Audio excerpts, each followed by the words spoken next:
Hello everyone मोर mini ब्लगলৈ আপোনালোক সকলোকে স্বাগতম জনাইছো। সো গাইস আজি হৈছে দেওবাৰ আৰু মোৰ মিনি ব্লগ ৰাতিপুৱা আৰম্ভ কৰিছো। তো আমাৰ আজি দেওবাৰ বুলি স্পেশাল প্ৰত্যেকবাৰে হয়। তো মই এটা আগৰ ব্লগতো শেয়াৰ কৰিছো। তো আজি বনিব গৈ আছে আলুৰ পৰঠা আৰু মই ৰেডি কৰিছো এন্টি কেঞ্চাৰ জুস। তো বৰ্তমান মই এতিয়া এৰুৱাই আছো হালধি আৰু নিমপাতখিনি ভালকে ধুই ললো। এতিয়া হালধি কাটি আছো। মাক মানে তো ডেলি দিয়া নহয়, মাজে মাজে দিওঁ। দুদিন এদিন এৰি কান্দেলকে খালে মাৰো গেছ হৈ যায়। ছমাহলৈকে খাই আছে যে মানুহজনী হোৱাদে নোপোৱা আছে জানেনে, বহুত কষ্ট পাই আছে। ভগৱানৰ ওচৰত সদায় প্ৰাৰ্থনা কৰি আছো কেতিয়া যে ভাল হ'ব, কিন্তু আগতকে বহুত ভাল হৈছে সেয়াও বিশ্বাস আছে। ভগৱানে হেল্প কৰিছে আৰু মোৰ চেষ্টা আৰু মোৰ যিটো কষ্ট তাৰ ফলো মই পাইছো। তো মা এতিয়া ভৰি নিজে থিয় হ'ব পৰা হৈছে। মা মুখ হাত ধুই আহি চকীখন লৈ বহিব লৈছে, চাইছানে? নিজে খোজকাঢ়ে ধৰি ধৰি, আৰু বহিলে খালি উঠিব নোৱাৰে, সেয়া অলপ হেল্প কৰিব লগা হয়। এনে বাথৰুম চাথৰুম কাৰণে মোৰ কষ্ট হোৱা নাই। এইফালে মানুহজনে চাইছানে পৰঠা বনাই আছে। মোক কৈছে তুমি ইয়াৰ পৰা পলোৱা, আজি মই বনাম, দেওবাৰ দিন যে সেইকাৰণে তেখেতে বনাব লৈছে। আৰু মই এইফালে জুচ ৰেডি কৰিছো। অকল এটা বস্তু নহয়, বহুত কিবা কিবি দিব লগা হয়। সেইখিনি জুচখিনি মিক্স কৰি বনাই আছো।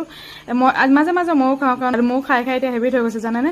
কাৰণ আমি তিতা সদায় নাখালেও মাজে সপ্তাহত এদিন দুদিনকৈ খাব লাগে। তো এইখিনি ৰেডি কৰি লওঁ আৰু মাক দি আহোঁগৈ। এতিয়া 11:30 বাজিলে। ভণ্টিও ট্ৰেইনখনতে আহিলে। মানে ভণ্টি এবাৰ কৈছে মই ঘৰত আহোঁতে প্ৰাৰ্থনা কৰি আহিছোঁ দেই, মাক যেন মই লগ পাওঁ, কাৰণ যেতিয়া আহে তেতিয়া মা বেমাৰ পৰে জানেনে।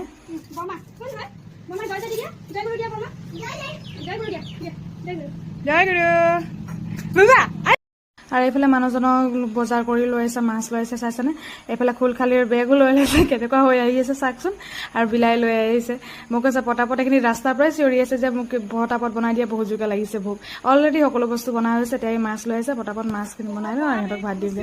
ল'ৰা আহি একেবাৰে বহুত ভাল পাইছে নাই চাওকচোন। আৰু চকুৱে খেলি আছিলে, গোটেই কুচনবিলাক আনি ইয়াতে ৰাস্তা বনাইছে, আৰু ক'ত গাড়ী চলাইছে, ক'ত কিবা দলং বনাইছে, তেনেকৈ।